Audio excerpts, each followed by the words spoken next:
Hello, this is now the second episode of my podcast.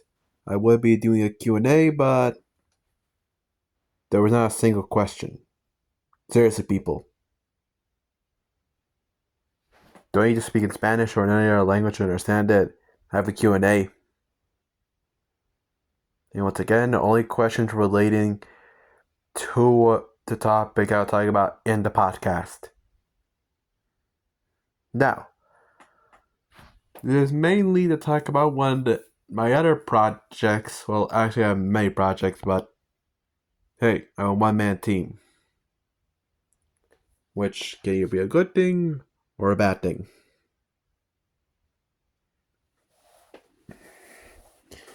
Yep, it can get slowed down sometimes.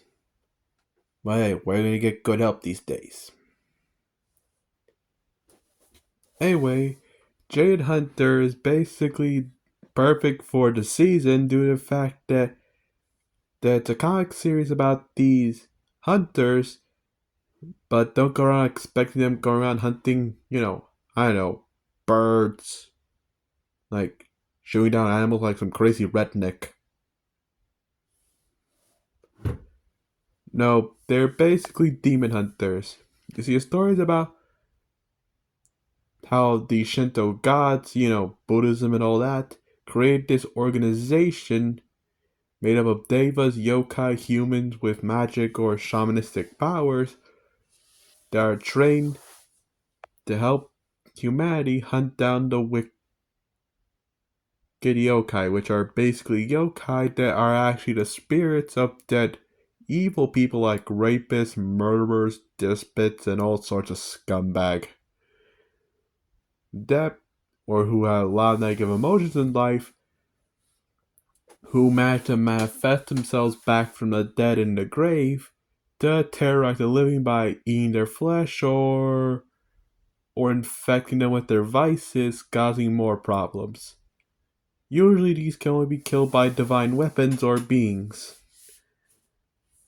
And they can be a real threat, so this hunter organization, which I'm still working on a name on, probably something Japanese,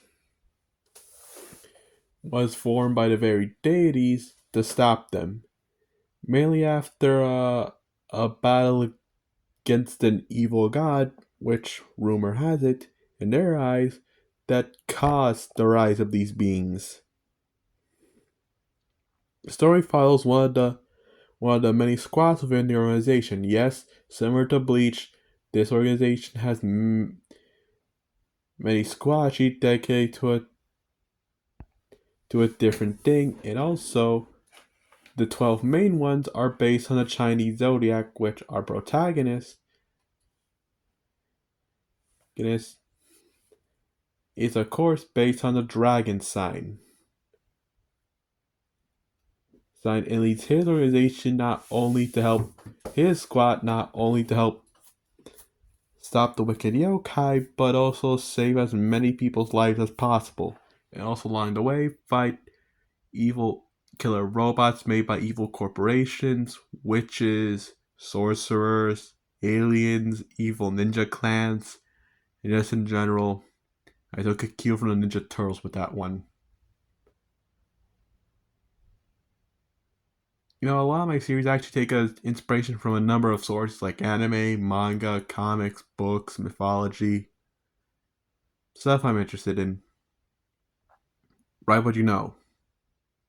Like that's advice I learned, and also some people should follow.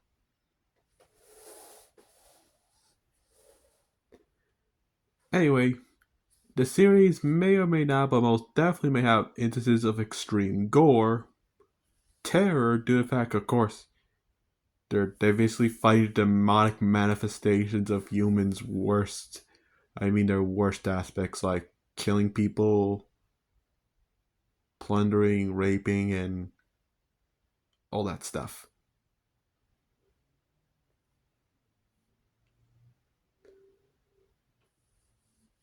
But luckily, though, there's a damn good reason why wicked yokai run away when they ever see a dragon rooster, an ox, or any other animal in the zodiac.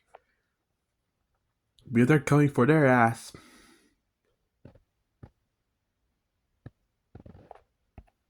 To put some sort of bladed weapon in it. I also may have a other spooky series, if that's your cup of tea. And also probably a card game or mech series, except for I take a lot of inspiration from many things, mainly anime and manga. And video games. What? There's an indie studio. What the hell do you think we take inspiration from? And what do you think we do here? Submit to some large evil corporation? Oh wait, that's what the major studios are making. Which, actually, I think about it, that's already one reason why they have a lot of difficulty making it.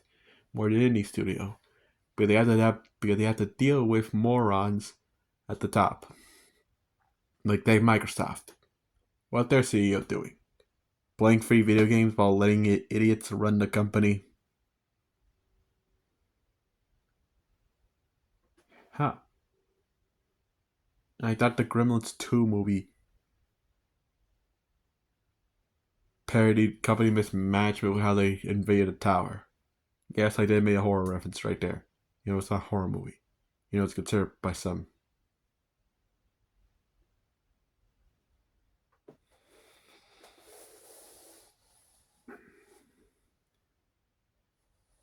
But that leaves one important question about horror movies. Why the hell is there not more slasher heroes that get more fame? Like, there's Ash Williams. I think that's it. But I have a hero in my comics who definitely would fit that bill. Actually, a couple of them who are the kind of people who would make people like Michael Myers, Freddy Krueger, Jason Voorhees, when they see their face, they scream and run and hide. Unless they want to be blasted into oblivion or have their souls completely destroyed, which, now I think about it, why the character don't do that in the horror movies? Oh yeah, because they're all dumb.